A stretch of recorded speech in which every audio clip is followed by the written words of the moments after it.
takeaway from this 3 days visit from Australia? You met opposition leader, businessmen, Indian diaspora. How successful was the trip? I think there's huge enthusiasm amongst the business persons in Australia, amongst the members of my own business delegation from India.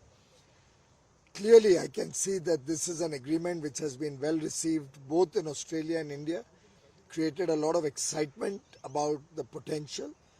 We have been able to relook at our numbers and aspire for even bigger targets in terms of bilateral trade.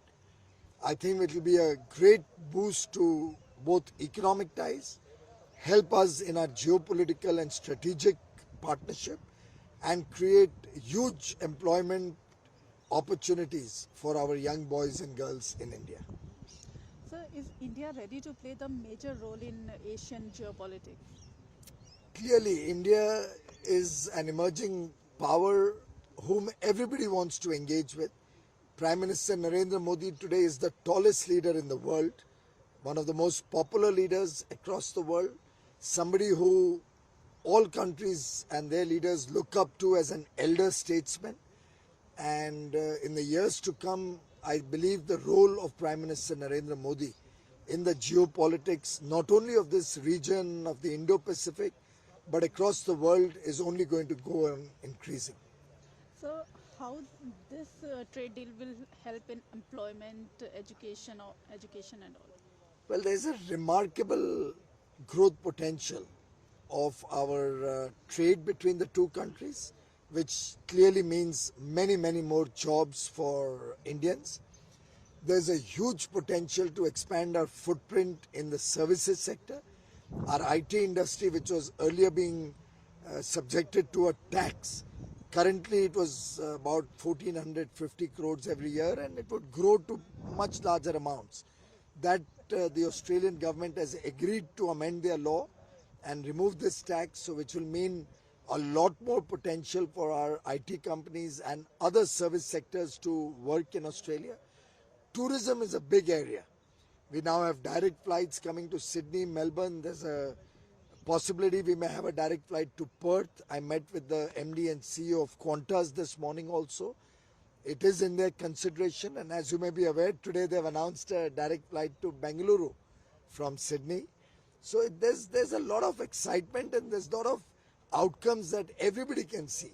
As trade expands, jobs expand, the travel of people will expand. And in education, this agreement is going to be a watershed moment. We are looking at mutual recognition of our degrees, both in Australia and India. We are looking at joint ventures amongst our universities and colleges. We are looking at joint programs, dual programs, so that children from India can spend 2 years here, 2 years in India. Likewise, Australians come and spend 2 years in India for their degree programs. And that way the exchange of people will lead to an even greater thrust to our economic engagement. Do you think this trade deal will increase tourism between both the countries? Undoubtedly, and it's such a beautiful country. Similarly, in India, we have so much to offer across the length and breadth of India. Australians have shown a lot of interest to come to India. We had a presentation by Tourism Australia today, particularly about the Western Australia region. I think both countries have a charm of their own. They are both countries rich in culture, heritage, tradition. Both countries' people are very close to each other, and nobody can deny that we are connected with the love of cricket. And therefore, I think there's huge potential both ways. A number of Indians, the Indian diaspora living here, who also wish to go back to India, which means they'll be spending money there, there'll be tourists, and tourism has huge job creation potential. So I think tourism will get a leg up. Tourism cannot be one way. After all, flights have to fill up both ways to be successful. So I think it will be a two-way traffic. It will help both economies and create jobs for both countries. India stands to benefit because we'll also learn newer ideas about promoting tourism from Australia. Water sports can be a big attraction that we can bring to India. So it will be a partnership that will be a win-win for both countries. Okay, 3 दिन की visit थी Australia, कितना successful आपको लगता है हुई है? मुझे लगता है ये 3 दिन बहुत ही बेहतरीन गए हैं। संभावनाओं से भरा हुआ देश है ये हमारी जो भारत और ऑस्ट्रेलिया के बीच में एकता करार हुआ है, यूनिटी एग्रीमेंट, जिसको यहाँ पे लगभग सभी ने यूनिटी एग्रीमेंट बोलना शुरू कर दिया है। ये अपने आप में एक बहुत बड़ी पहल है भारत और ऑस्ट्रेलिया के बीच में व्यापार बढ़ाने की। सेवा क्षेत्र में भी बहुत सारे बढ़त होने की संभावनाएं बन गई हैं। पर्यटन के क्षेत्र में, और पर्यटन से तो बहुत बड़े पैमाने पे नौकरियां भी जाहिर रूप से बनेंगी, उसमें भी यहाँ पे बहुत आकर्षण है भारत के प्रति। क्रिकेट हम दोनों देशों को नज़दीक लाता है। साथ ही साथ एक बहुत बड़ा क्षेत्र जो आईटी सेक्टर या हमारे विभिन्न सर्विसेज हैं, चाहे वो बिजनेस मैनेजमेंट हो, अकाउंटिंग हो, आर्किटेक्चरल सर्विसेज हो, इंफ्रास्ट्रक्चर क्रिएशन में हमारे लोगों का योगदान हो, इन सब में भी भारत ऑस्ट्रेलिया में नई संभावना लेके आएगा।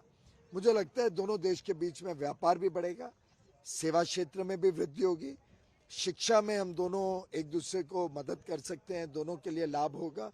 टेक्नोलॉजी के क्षेत्र में भी भारत के लोगों के लिए यहाँ बहुत सारे अपॉर्चुनिटीज़ मिलेंगे। यहाँ से जो मिनरल्स वगैरह भारत में आएंगे, उससे भारत में बने हुए सामान को और स्पर्धा में कॉम्पिटिटिव होने में सफलता प्राप्त होगी। मेरे हिसाब से ये एक दोनों तरफा इसके बहुत बड़े बड़े परिणाम और लाभ मिलने की संभावना है। आपको लगता है इंडिया भी रेडी है एक मेजर रोल प्ले करने के लिए एशिया की जियोपॉलिटिक्स में? स्वाभाविक रूप से आज अगर हम विश्व के नेताओं को देखें तो माननीय प्रधानमंत्री नरेंद्र मोदी लगभग पूरे विश्व में एक बहुत ही उच्च स्तरीय नेता के रूप में पहचाने जाते हैं, जाने जाते हैं।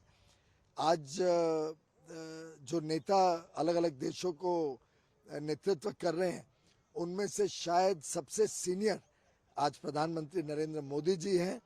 सभी देश उनके तरफ देखते हैं कि वो विश्व स्तर पर एक अहम भूमिका निभाएं, लोगों को जोड़ने में, लोगों को साथ लाने में। और माननीय प्रधानमंत्री जी का जो आदर सम्मान है, जो हमने G20 की मीटिंग में देखा, COP26 में देखा, अलग अलग फोरम्स पे जिस आदर सम्मान के साथ माननीय प्रधानमंत्री जी के प्रति जिस उत्सुकता के साथ लोग उनके साथ एंगेज करना चाहते हैं, बातचीत करना चाहते हैं, वो वास्तव में हम सब के लिए बहुत गर्व की बात है। आपको लगता है कि इस ट्रेड डील से टूरिज्म दोनों कंट्री में बढ़ेगा? दोनों देशों का एक बड़ा लंबा इतिहास है, दोनों देशों में सांस्कृतिक धरोहर बहुत अहम है, और मेरा मानना है कि दोनों देश के लोगों में एक दूसरे के प्रति एक आत्मीयता की भी भावना है और नई चीज़ें देखने की भी भावना है। भारत से भी यहाँ पे लगभग 7 लाख लोग काम करते हैं जो समय समय पे अपने घर, अपने वतन जाना चाहते हैं। साथ ही साथ भारत के लोग भी ऑस्ट्रेलिया आके नई चीज़ें, यहाँ के वाटर स्पोर्ट्स, अलग अलग चीज़ों का लाभ और स्वाद लेना चाहते हैं। मेरा मानना है दो तरफा पर्यटन इस करार के बाद जैसे जैसे ट्रेड बढ़ेगा, जैसे जैसे हमारा इकोनॉमिक एंगेजमेंट बढ़ेगा, अर्थव्यवस्था को तो बल मिलेगा ही, साथ ही साथ पर्यटन में भी बहुत बड़ी छलांग होगी। आपको लगता है पर्थ से इंडिया की डायरेक्ट फ्लाइट शुरू हो सकती है? आज सुबह हमारी चर्चा हुई जो क्वांटास एयरवेज है ऑस्ट्रेलिया की, उसके एमडी और सीईओ के साथ, और अच्छी चर्चा हुई है। आज ही उन्होंने सिडनी से डायरेक्ट फ्लाइट बेंगलुरु, जिसको हम silicon valley of the east, एक बहुत बड़ा आईटी के क्षेत्र में जिसका बड़ा योगदान है, ऐसा बेंगलुरु के साथ डायरेक्ट फ्लाइट आज ही शुरू की है, लॉन्च की है। उन्होंने बताया कि पर्थ में भी आज लगभग 1.25 से 1.5 लाख लोग भारत मूल निवासी रहते हैं। यहाँ से कई लोग भारत आना चाहते हैं पर्यटन के दृष्टिकोण से। भारत से भी कई लोग पर्थ में आना चाहते हैं पढ़ाई करने, पर्यटक के रूप में व्यापार करने। तो मेरा मानना है कि इस वर्ष के अंत तक हम पर्थ से भी एक डायरेक्ट फ्लाइट भारत की तरफ देख सकें।